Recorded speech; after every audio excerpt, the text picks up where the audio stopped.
Now, how kidney work? Kidney work with the involvement of different processes include ultrafiltration, number 2, reabsorption, number 3, tubular secretion, and number 4, counter current exchange. Number 1 is ultrafiltration. How ultrafiltration takes place? In the first level of the urine formation, firstly ultrafiltration is take place. How ultrafiltration is take place? Ultrafiltration is take place in the malpighian tubule. This is the malpighian tubule, which is also termed as Bowman capsule. In this, when the blood comes within the glomerulus, then the walls of the glomerulus and Bowman capsule, this is the wall of the glomerulus and Bowman capsule, this is actually works as a seal, which allow all the small molecules passes across it. So when the blood comes into the glomerulus, then from here a lot of all the constituents of the blood passes from the glomerulus into the Bowman capsule. Only protein and RBCs remains inside the glomerulus, while all the components of the blood is diffused into the filter into the Bowman capsule.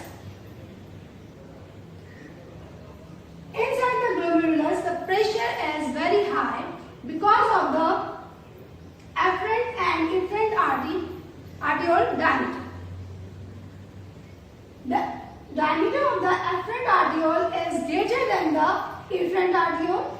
When the diameter of afferent arteriole is greater than the efferent arteriole, when the blood comes with the pressure within the glomerulus and it do not allow to pass through the efferent artery, or it pass very small amount from the efferent artery, then the pressure will be exerted on the network of the glomerulus. In the result of which, all the components of the blood is passed from the glomerulus into the Bowman capsule, and the remaining blood passes through the afferent into the peritubular capillaries, and then it passes down and then come back into the renal artery. Second is the process which is termed as reabsorption. When all the components except protein and RBCs remains inside the blood and all the components comes into the filtrate of the glomerulus, then in this portion, proximal convoluted tubule, these all the components goes back into the blood, includes glucose, amino acid, water and some salts. These all components are diffused out from the glomerulus filtrate into the surrounding capillaries, peritubular capillaries, and bring back to the blood circulation. While other nitrogenous substance, urea, uric acid, ammonia or creatinine remains within the filtrate as well as some amount of water. After passing through the proximal convoluted tubule, this filtrate, glomerulus filtrate, passes down into the long tube which is termed as loop of Henle. When the filtrate passes down from the loop of Henle, then this membrane is permeable for the water and sodium ion. So water and sodium ion reabsorb back within the interstitial fluid of the capillaries, and the medium of the filtrate becomes hypertonic because of the large amount of solute which cannot come out from the tube. It passes down to the loop of Henle and then it comes into the ascending.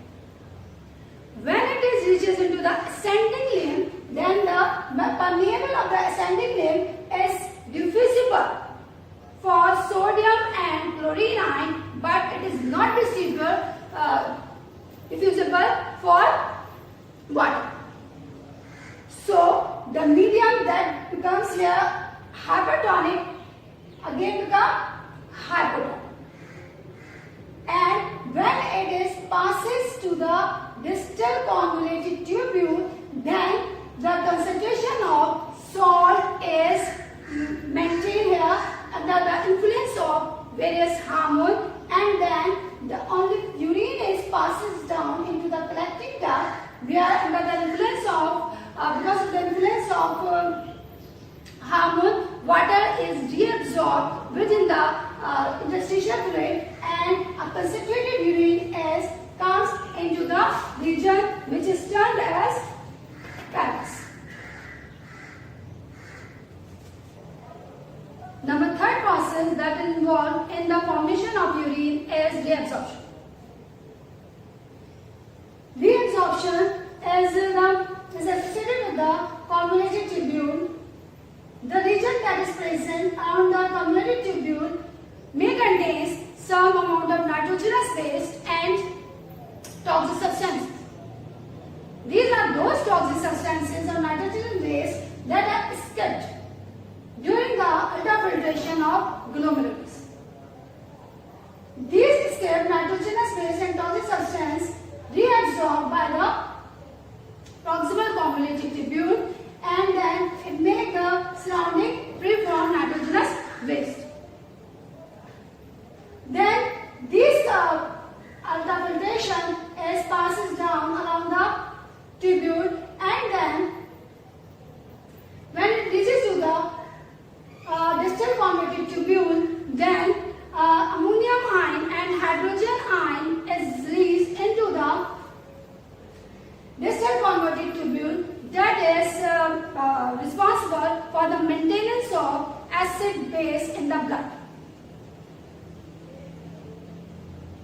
Number fourth process that is involved in the urine formation is counter-current exchange. In the counter-current exchange, two systems are involved. One is the counter-exchange multiplier, and other one is the counter-exchange of Wasser. In counter-exchange multiplier, the vessels that are spread over the convoluted tubule take part in this. When the filtrate passes down to the descending limb, then at that time the water and sodium ion is diffused out into the surrounding. In the result of which the concentration of filtrate becomes hypertonic. When this filtrate passes to the lobe of Henle and reaches to the ascending limb, then it allows to diffuse sodium ion and chlorine ion outside the tube, and it do not allow to pass water from through the membrane. So here the concentration of filtrate becomes hypotonic. When this sodium and chlorine ion comes out or diffuse out from the ascending limb, it makes the environment of the medullary region more concentrated, which is helpful in the reabsorption of water. While this ion then again enters inside the descending tubule, and in the result the concentration of solute remains constant in the medullary region. Because of the higher concentration of sodium and calcium ion in the medullary region, it makes the nephron more efficient for the reabsorption of water, and about 90% of water is reabsorbed in that area.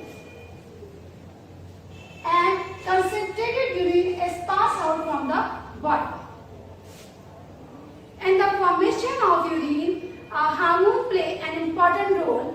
There are three hormones that are take part in formation of urine. One is the antidiuretic hormone, which is secreted by posterior pituitary gland and also termed as vasopressin.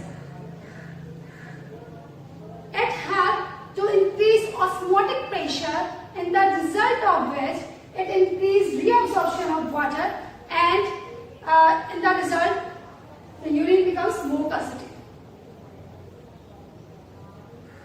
Antidiuretic hormone is released in dehydrated form of the body, and the body becomes it keeps the body in balanced condition and keep away from the dehydration. Another hormone that is involved in the formation of urine is aldosterone and parathyroid. Aldosterone is secreted by the gland that is present on the top of the kidney, which is termed as adrenal gland, which take part in the absorption of sodium ion. While parathyroid is released by the parathyroid gland, and it helps in the reabsorption of calcium ion. In this way, the urine is formed and a concentrated urine is released out from the body, and by the controlling of these ions remains in balance in the medullary region. There are two types of nephrons are present in the kidney. One is the cortical nephron, another one is the juxtamedullary nephron. Cortical nephron. Cortical nephrons are that type of nephron in which loop of Henle is very short, while juxtamedullary nephron is the nephron that have long loop of Henle. It depends number of juxtamedullary nephron and cortical nephron is depend on the habitat of the organism. If the organism require to conserve large amount of water, then in the kidney, juxtamedullary nephron is present in large number. While those organisms